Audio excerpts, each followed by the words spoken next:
Hello, everyone. This is Tom Fox back for another episode, and I'm thrilled to have back with me Brad Hibbert. Brad is the president of Prevalent, and more importantly, we're here to talk about Prevalent's third-party risk management study. So, Brad, first of all, welcome back. Yeah, thanks for having me back. It's great to be here. Brad, this is an annual study done by Prevalent, provides a lot of great information for the compliance professional, both in terms of what's going on out in the marketplace, at least as you guys see it. But the thing I like about it, one, you get to see what's going on in the marketplace. Two, you can benchmark your program against what others are doing along the lines of best practice, but also maybe gives us a teaser or hint as to what some of the biggest challenges are. So with that, could you tell us what is the report? How do you guys generate it? And maybe even why do you do it? Yeah, sure. So this is the fourth year that we've done the report. So again, one of my roles is the chief strategy officer. So part of that is working with customers and analysts and partners, making sure that we're building the right solutions. And what the report allows us to do is cast a wider net to really understand the broader challenges that organizations are coming across, to make sure that we're building a strong foundation to help customers overcome those challenges, but also to make sure that we're building a strong foundation and that we're on the forefront of innovation to really handle some of the upcoming challenges and opportunities that we'll get into a little bit more today. So what I maybe start with any surprises that you find are almost consistent with what you were hearing from your customers and clients for the past year anyway. Yeah, we've been doing the report for a long time, been in this space for a long time as well. And I think one of the biggest surprises, and again, we can certainly talk about it in a bit more detail, is just the number of respondents that are still relying on spreadsheets and doing this manually. So I think that was probably one of the biggest. I think the other one is the third party space continues to mature, but the other observation is that the programs and the market itself are still somewhat fragmented. So we're seeing lots of companies that are approaching third party risk management from different teams with different lenses and using multiple different disconnected products to try to manage these risks throughout that third party or that vendor lifecycle. And again, we can certainly talk about some of our recommendations from that respect. And I think the last one I'll just mention, we always tell people to try to move beyond the compliance checkbox. So I think the last one is really, there's a pretty significant gap between people that are identifying risks and tracking those risks and those that are remediating, performing the remediation, right? So I think, again, that kind of speaks to the relative immaturity of the market and some of the programs that organizations have in place. They're still trying just to get the assessment under the belt and haven't gotten around to actually really digging into the risks and remediating those risks with their vendors and supply chain. Let me pick up on point number two, because I see that in my consulting practice as well. Companies, for either legacy reasons, will have disparate systems that really don't talk to each other, but it really leads to a non-integrated approach. And one of the reasons I've always enjoyed talking to you and your team at Prevalent is you guys really talk about an integrated approach to third-party risk management. And you just said a little bit about that in terms of it starts with a risk assessment, but it only starts there. And then from there, you build out a risk management strategy, you implement, monitor, and then upgrade or update your continuous improvement as appropriate. But when you sit down with clients, do you have to have that basic kind of conversation? Hey guys, this is a business process that requires a process approach, not a disparate, we're going to do a risk assessment, or we're going to put a platform, or we're going to do something else where nothing talks to each other. Yeah, I think when we talk about third-party risk management, as you mentioned, it's not a product, it's a program. And it really has to take in consideration the entire life cycle from onboarding a third party to offboarding a third party. And through that relationship, there's different departments that have a different lens.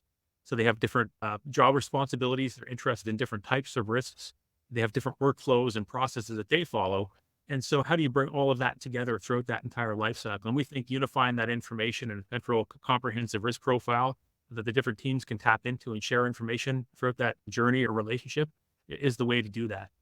Now, most people don't want to, you don't have to start with the entire life cycle, but you got to pick the pieces that are most important to your organization and start there.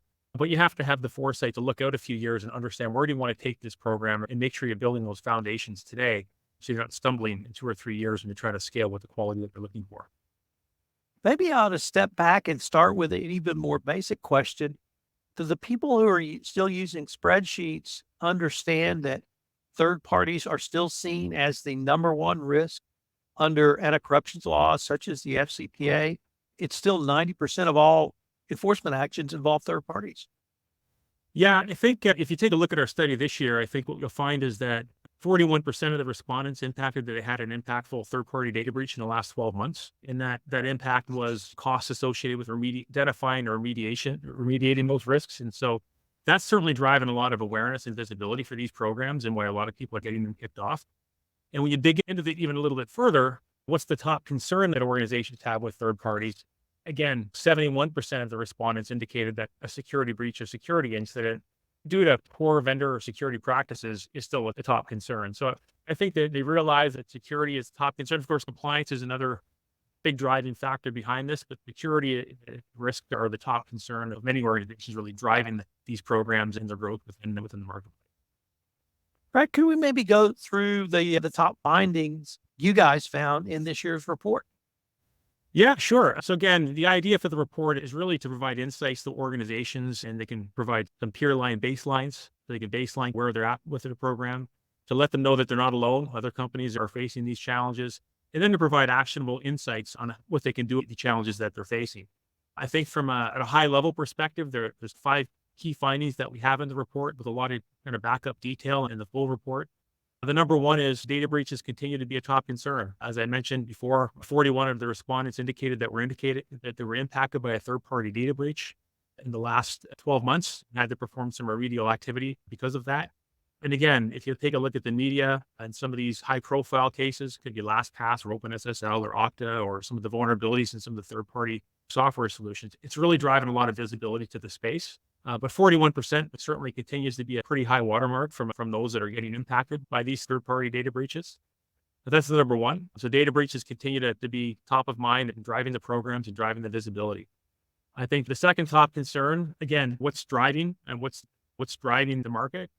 I would say 15 years ago, compliance was the main reason people were doing this, right?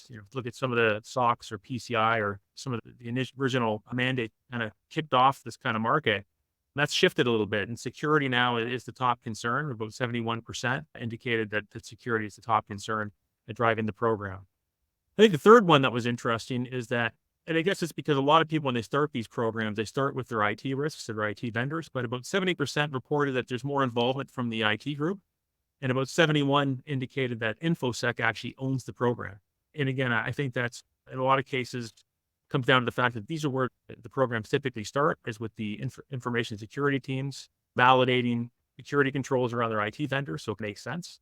And I think that increase is also probably due to more people taking this third party or the adoption of third party a bit more seriously and trying to put up a more standardized security practice within the organization. So again, from our perspective, we see that the third party risk management is really another security layer that people need to embrace, much like patch management or perimeter security. So I think that was a pretty significant finding. As you mentioned, I think the other finding is that 48% of organizations continue to use spreadsheets to manage this third-party process. And of course, it's certainly not as efficient or as effective as using automated tools, particularly if you have to map it back to the different compliance mandates that are constantly shifting within the ecosystem. The interesting point is the number of people using spreadsheets is actually up about 6% from 2021.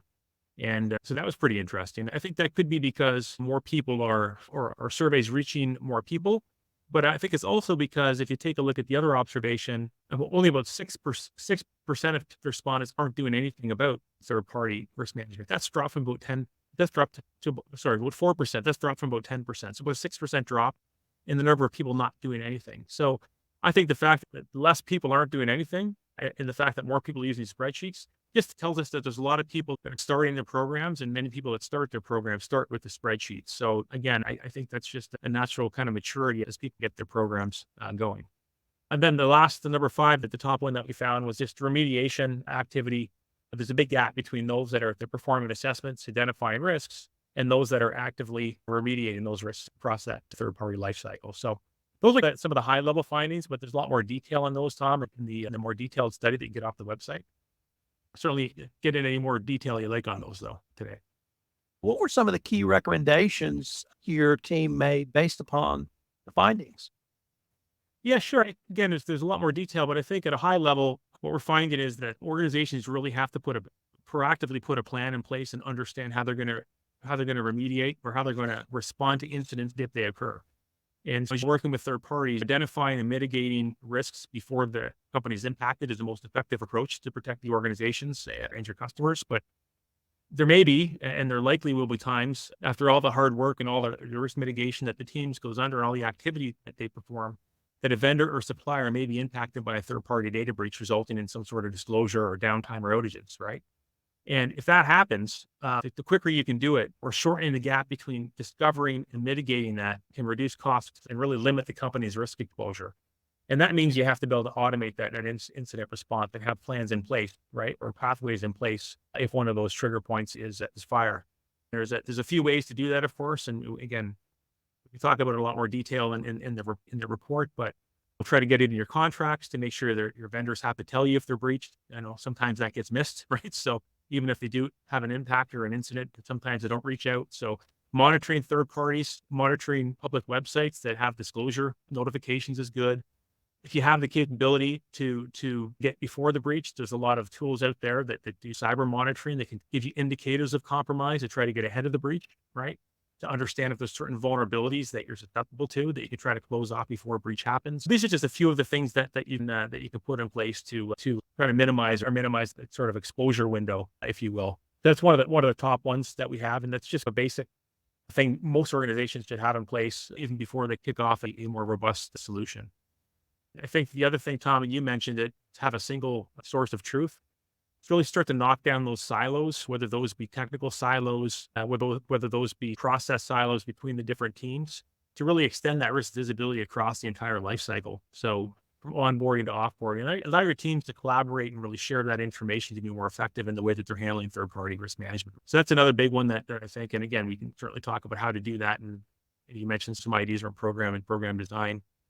Giving up the spreadsheet. I think a lot of people start with the spreadsheets, which is great, right? It gets you going. It lets you identify the risks. But as you try to grow and scale your program over time, the spreadsheets are just not the best way to share information, right? It's very static. As I mentioned, a lot of the time you're creating out of those spreadsheets, you want to map those to different compliance mandates and so on. It's very difficult to do that with a dynamically changing regulatory landscape, right? So try to get some tools in place to help you automate that process. The more you can automate the discovery, it frees your team up to actually do the important part, which is remediating the risks. And today, I think a lot of teams are really stuck in just identifying those risks with manual processes, and they don't have enough time to remediate the risk. And so I think that ties into my fourth recommendation, which is really push your teams and really push your organization to move beyond that compliance checkbox to try to reduce the risks associated with these third parties. And I think that as you start to grow your program to support these oncoming compliance requirements, and again, as Tom, some of these compliance requirements are pushing teams to move beyond just point in time assessments to doing ongoing monitoring, right? So you're going to have more information coming in, more risks being created. The more you can automate that front end, the more you're going to be able to start remediating those particular risks. And that could be actual remediations or making sure you have appropriate compensating controls in place. So those are just some of the high level risks or recommendations that are covered in the study. Let me go to one of the things I think you touched on, which is having a response team or a response ready should the need come for a response in terms of a breach. Do you find that, and I talked to a lot of data security professionals, who say you absolutely need to prepare and you absolutely need to be to whether you have practice runs, whether you have a playbook, whatever it might be, that if something happens, somebody knows who to call, who to notify, who to get together in the room. Is that a message that you find is resonating with your clients that, hey guys, it's not if, but when, and you really need to be ready almost as a critical response that you would for a physical disaster or something along those lines, that they understand the need for a critical response team that you can immediately call into place when you determine a breach has occurred? Yeah, that's right. And I think it goes for the breaches. So that's certainly something that we're seeing. Just ourselves, we do assessments and we do monitoring. We're finding more and more organizations out of the gate when they start their program now are implementing monitoring along with the point in time assessments because they want those continuous insights. And they're kicking off workflows that don't just cover the data breaches, but other types of events that may happen as well. So it could be things like sanction events. It could be things like ESG violations, those sorts of things. So making sure you understand those different risks and making sure you have the workflow appropriate to the right team that are responsible for handling those risks. I think it's important to have those things well defined in the design and planning stages of your third party program. You used another phrase I wanted to pick up on for a couple of questions as well. You've talked about scaling up. And I often see a company that may start with a small program. And as you suggest, they may have actually started with a spreadsheet. Yet when they think about scaling it through national and even international operations, that's where the thinking really breaks down. How do you help a Yeah. client think through, we either through acquisition grew, we either grew organically, or we need to roll this out across literally the globe? How do you help a company think through that process of literally scaling up their program? Yeah, thanks, Tom. I think a lot of it comes down to don't try to boil the ocean from day one. I think that's the biggest mistake I think a lot of companies make. Hey, I'm starting the program this year. I want to make sure I assess and remediate 20,000 suppliers and third parties around the globe year one. And sometimes thousands, but in practice, it's very difficult to do. So what we recommend is think about where you need to start and where you want to get your program over the next 3 to 5 years. And then get your vendor supplier lists in order. Sometimes that's the most difficult piece is who are your most critical third parties. So start having those discussions between the different teams to curate your third party repository, if you will. Then profile and tier those third parties because not every third party, not every relationship's the same. So really identify the ones that would be most impactful to your business. And maybe that's 50, maybe that's 100, maybe that's 1,000. But whatever that is, those are the ones you want to start with. And then take a look at what resourcing you're going to require internally and what you have available to you to actually not just assess them to get the risks, but to go the next step to remediate those risks. And then just plan how you want to scale it over time. That if you can manage 50 this year, start with 50, better than doing zero. If you can start with more. So we really try to show them how we can get things up and running through a pilot phase, work through those workflows that you mentioned earlier as well. So make sure you really lock those down and get those efficient. Make sure you implement automation so you can have different checks and balances in place, and then start to scale once those foundational elements are validated and proven. So again, don't try to boil the ocean, but start doing something. I might actually have to cut that answer out and make it its own podcast. That was as fun an answer I think I've ever heard. You've done that before. That was Brad. Unfortunately, we are near the end of our time for this episode. But before we leave, I wanted to ask you, our listeners wanted more information. We're going to link to the report in the show notes. But where would be the best place or places for them to go? Yeah, we could go to our website, www.prevalent.net. And as you say, we suggest companies come up there, use the data in the report to benchmark their organization and their program, their efforts against their peers. Try to adopt some of the best practice that we outline in the report. We also have a resources page with lots of insights and blogs on different compliance mandates and things that are coming around the bends. Website's a great place to start. Well, Brad, I wanted to thank you, one, for doing this, or Prevalent for doing this report. It's always a great resource for the compliance professional. And I'm going to ask you that, or tell you, I look forward to our next conversation as well. Absolutely. Maybe ESG or something around that vein would be great. Okay. Thanks very much. Awesome. Thanks, Tom. Thanks for having me.